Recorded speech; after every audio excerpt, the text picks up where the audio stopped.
Baik, Assalamualaikum warahmatullahi wabarakatuh. Berjumpa lagi di kanal YouTube saya, Doni Wiji Windarmoko. Malam ini ingin menyampaikan sesuatu yang harapannya bisa bermanfaat ya, khususnya bagi teman-teman yang pernah merasakan bagaimana virus corona ya. Jadi kalau boleh saya sampaikan, saya bisa disebut sebagai penyintas COVID-19 ya. Jadi pernah terpapar virus corona di bulan Juni ya, awal Juni. Jadi selama 14 hari saya manut betul bagaimana rekomendasi saran-saran dari dokter penjaga di rumah saya di Solo untuk di rumah, isoman di rumah seperti itu. Kalau untuk awal mulanya, saya prediksi kena virus di perjalanan ya, di perjalanan Mojokerto ke Solo. Waktu saya dari Mojokerto naik bus ke Solo, dari Mojokerto ke Solo, maaf. Kemudian sampai rumah di akhir bulan Mei atau awal Juni itu pertama seperti masuk angin di hari Kamis itu tanggal akhir Mei lah. Kemudian tanggal 4 Juni saya ingat saya tes swab karena tanggal 3 itu 3 Juni 2 dan 3 Juni itu sudah merasakan anosmia ya, indera penciuman hilang. Biasanya mencium istri ya. Enggak ya. Yang jadi saya patokan pada waktu itu mencium minyak wangi itu sudah mulai enggak kerasa ya, menurun terasanya.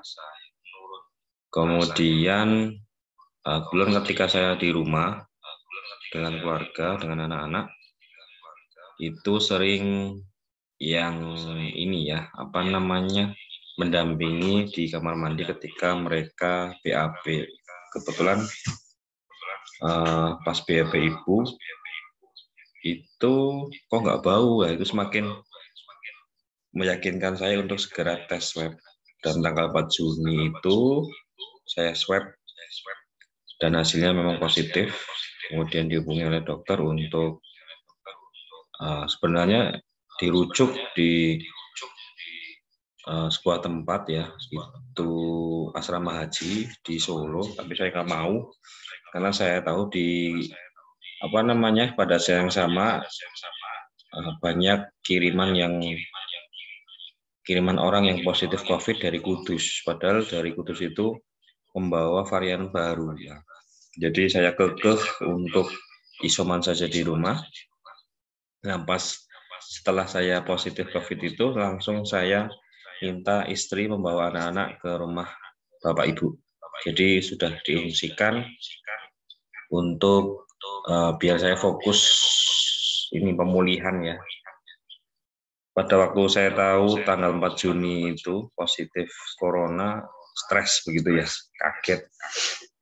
Di malam itu saya drop ya, karena banyak melihat berita begitu ya, banyak yang sakit parah sampai juga harus kehilangan nyawa. Jadi cukup stres, apalagi pada waktu itu saya nggak begitu suka makan ya, karena lidahnya masih pahit pada waktu itu. Tapi ternyata virus coronanya ya jauh lebih hebat begitu ya. Jadi sudah masuk ke dalam paru-paru dan itu menimbulkan efek sesak nafas atau sesak dada. Ya, perlu saya baca-baca lagi, harus sedia vitamin, sedia herbal, dan sedia alat pengukur saturasi itu itu. Saya lupa. Alhamdulillah saturasinya normal terus di atas 94, tetapi memang terjadi gangguan di paru-paru ya, atau sesak nafas itu. Saya minumi vitamin, dan kebetulan di tanggal 25 itu lidah sudah merasa enak dan mulai makannya itu terasa enak. Jadi terbantu dengan asupan makanan, asupan gizi yang bisa mempercepat pemulihan ya.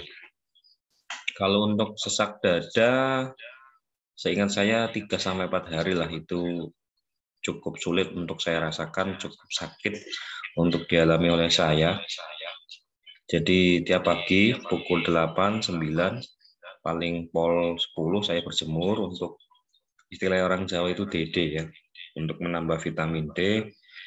Kemudian kata dokter yang saya hubungi, yang memang kita sering intens telepon-teleponan WA, untuk percepatan penyembuhan di paru ya. Kata dokter itu, ketika virus sudah sampai ke paru-paru, dia menjadi semacam kayak cairan yang mengganggu kenormalan paru-paru untuk berfungsi sebagaimana mestinya. Nah, kata dokter, saya harus berlatih posisi sujud ya, atau position proning ya, proning position, dan saya cari di YouTube memang ada dan saya lakukan. Jadi sambil berjemur DD itu, saya setelah itu langsung berjemur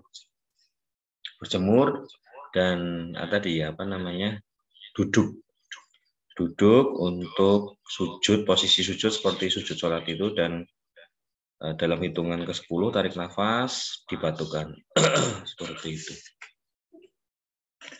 Dan makan seperti itu, minum vitamin yang C, B kompleks, dan yang mengandung zinc itu juga membantu. Saya juga cekoi juga ya. Saya asupi juga madu, British propolis, minyak kelapa yang murni, dan tentunya yang sangat penting juga kita ini ya, ibadah dalam doa-doa untuk diberikan kesembuhan.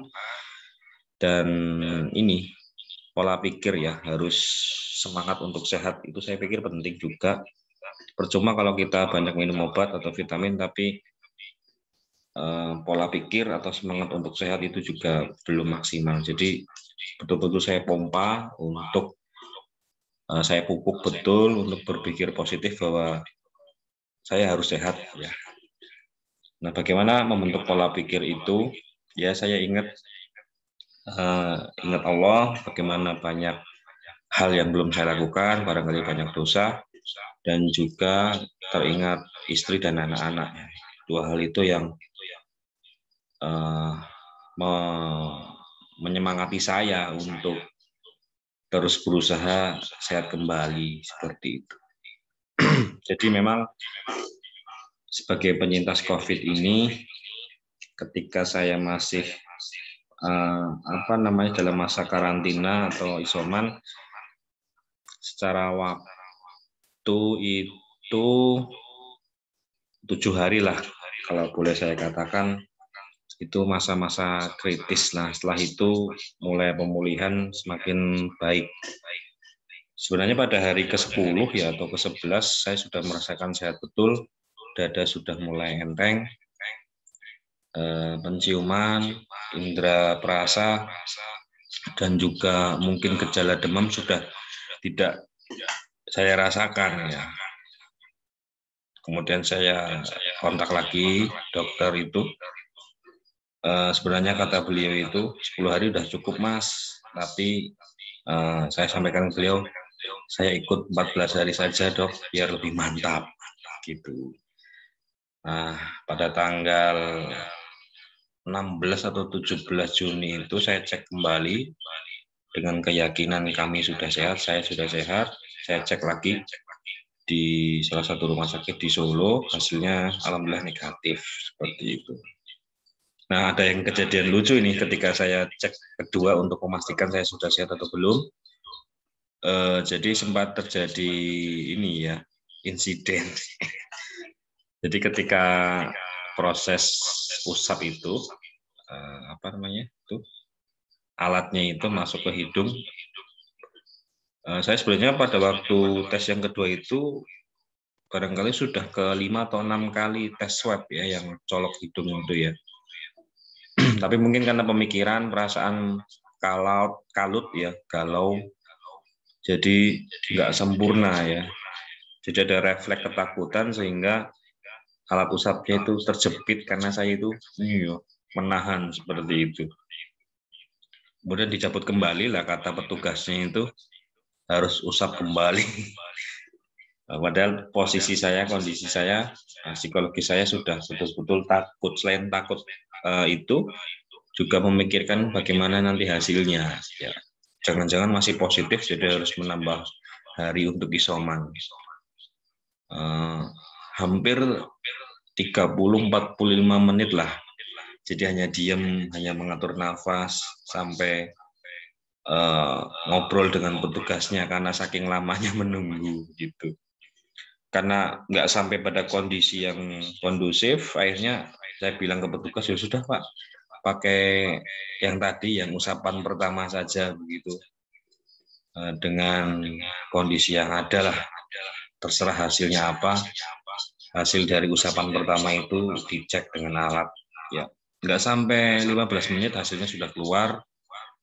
Petugasnya juga baik, langsung menunjukkan, Mas ini sampelnya sudah bisa dikatakan cukup dan sudah ada hasilnya di alat ini.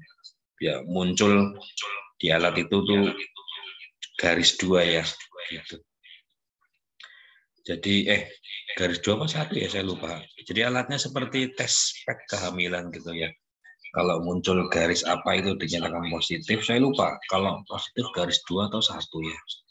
Tapi hasil yang saya terima ketika tanggal 16 Juni itu, 16 sudah sehat ya, sudah negatif seperti itu.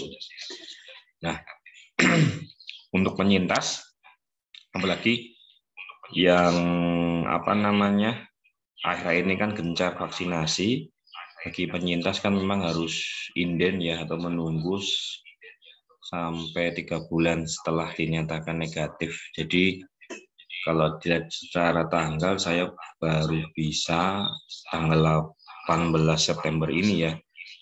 Nanti akan cari kesempatan untuk segera vaksin ya.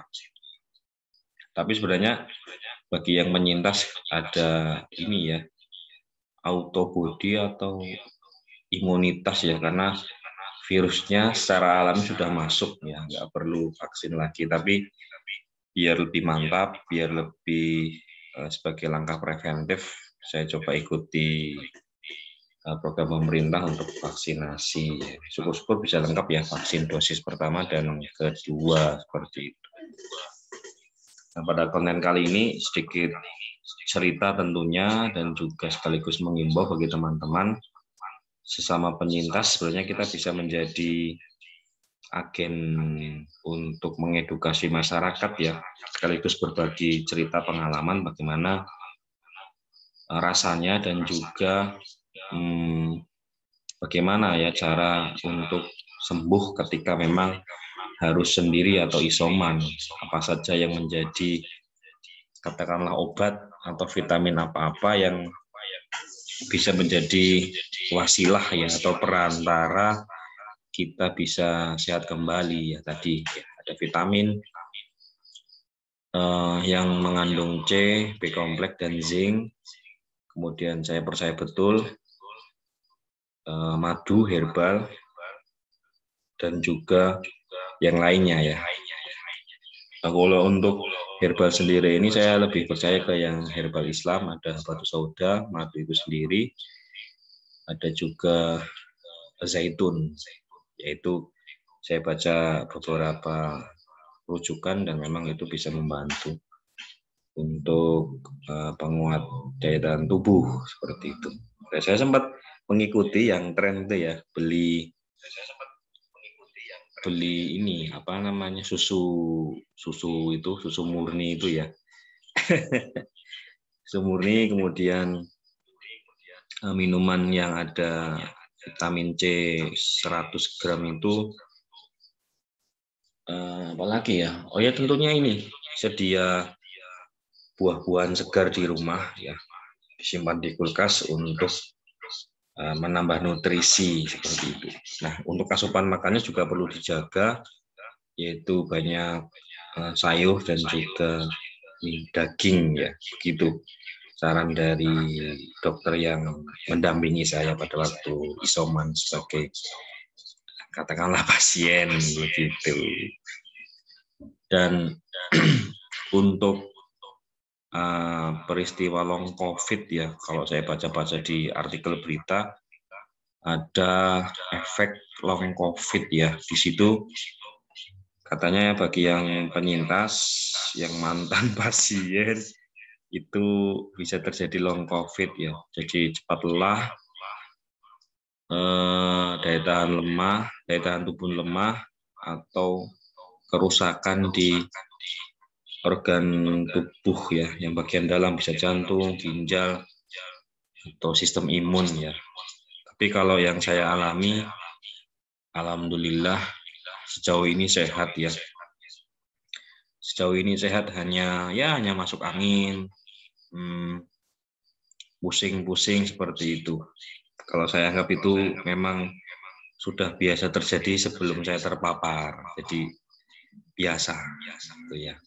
Dan memang sepertinya kita akan cukup lama virus corona ini menjadi teman hidup kita, nggak tahu sampai kapan. Dan menurut para ahli itu akan menjadi endemi ya, endemi. Sebagaimana dulu flu Spanyol itu, wabah kolera dulu kan pandemi tapi menjadi endemi ya. Kita berharap kondisi pandemi ini bisa segera berakhir lah. Nah, sebagai seorang penyintas, tentunya itu menjadi sebuah, kalau kebanggaan ya nggak bangga ya, sakit kok bangga. Tapi di sisi lain ini menjadi sarana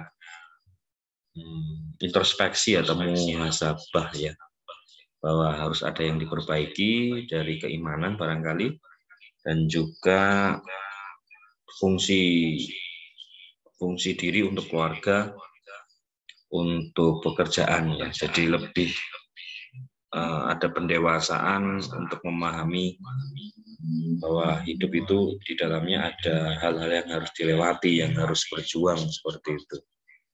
Jadi justru lebih kuat ya, lebih kuat, lebih percaya diri untuk menghadapi hidup. Karena pada waktu terkena itu, terpapar, hampir bisa dikatakan karena saya betul-betul merasakan sesak dada ya, meskipun resiko sedang, tapi merasakan bahwa memang kenikmatan sehat, nikmat sehat itu pada waktu itu hampir pada ambang batas. Jadi antara hidup mati kalau boleh diperhatikan. Karena paru-paru kan salah satu bagian penting ya buat kehidupan kita untuk terus lanjut. Kalau paru-parunya rusak ya kan lewat seperti itu. Jadi sebagai seorang penyintas ada porsi bagi diri saya untuk berbagi seperti ini, atau memang dia menjadi sarana ini pembelajaran diri ya, bahwa memang ada kekuatan yang besar dan kita hanya seperti buih-buih di laut ya. Kita patut waspada tentunya, bersyukur sehingga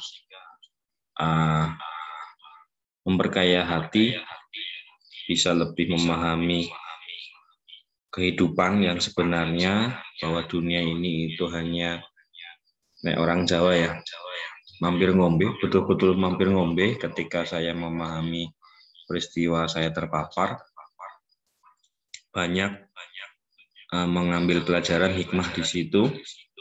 Kita harus bisa memahami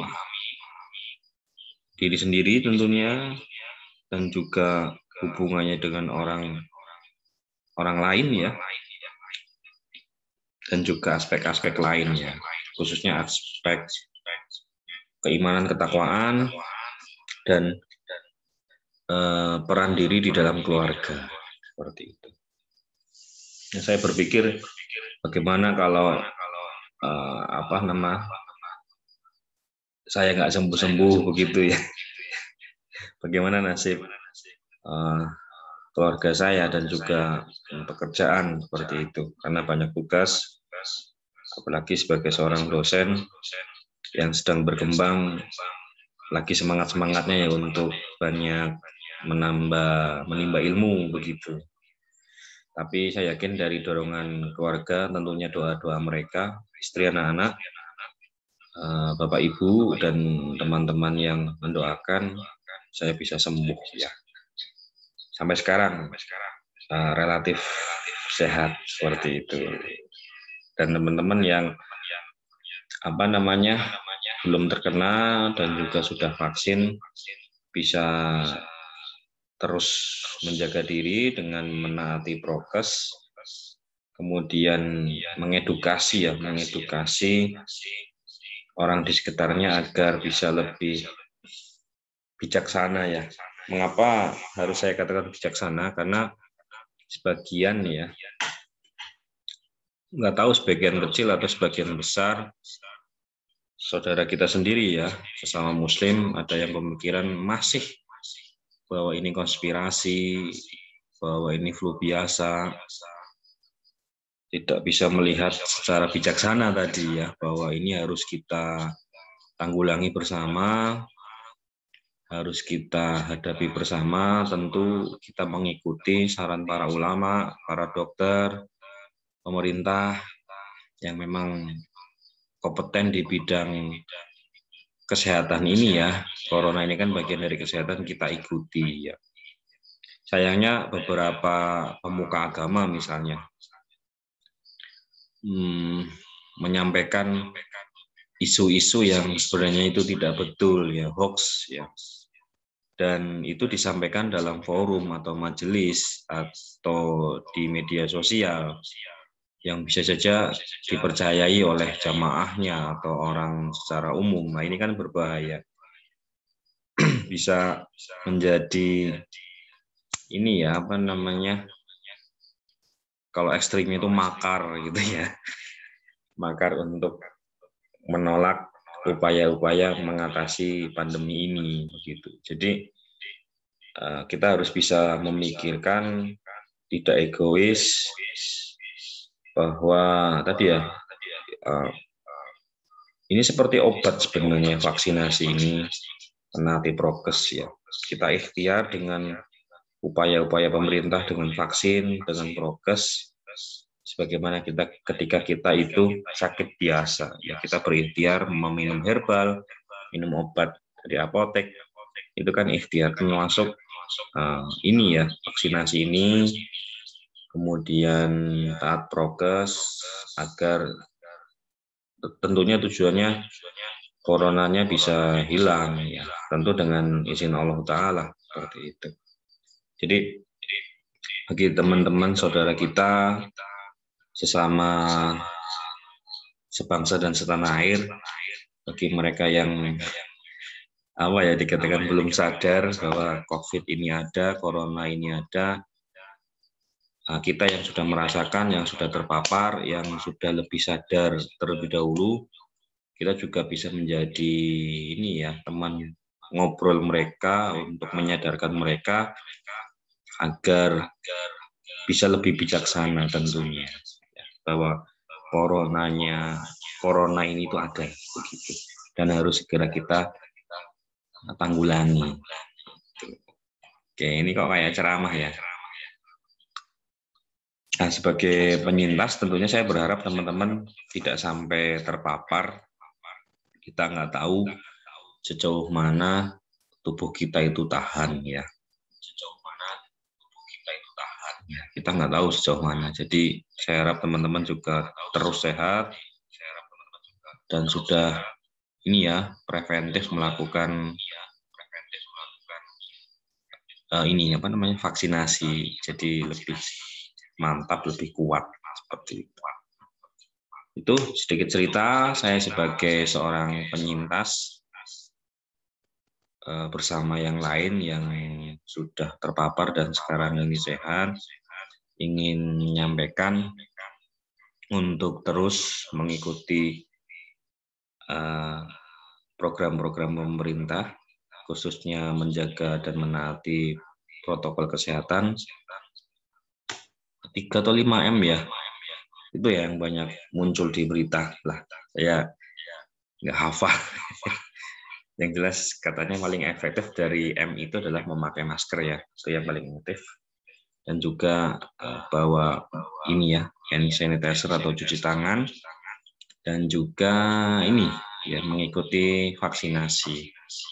2 hal itu yang menurut saya pribadi sangat bisa membantu kita untuk memproteksi diri agar kalau saya tidak tertular lagi, kalau yang lainnya tadi ya ada proteksi yang cukup kuat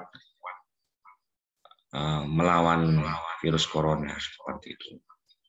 Di sisi lain saya ingin mengedukasi tadi ya pengalaman cerita sekaligus apa yang dilakukan untuk segera sembuh seperti itu. Itu sedikit cerita, semoga terus diberikan kesehatan. Jadi salam sehat ya, salam sehat dan juga semangat untuk terus hidup meskipun pandemi masih merebak.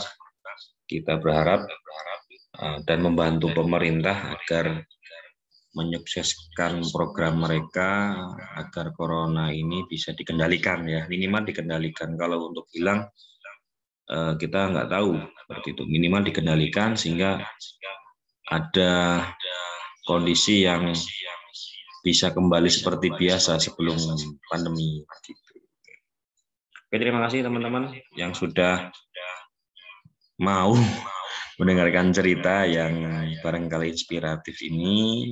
Ada edukasi di konten ini, bisalah klik subscribe, dikomentari dan disukai ya di channel Doni Uji Windiarmoko.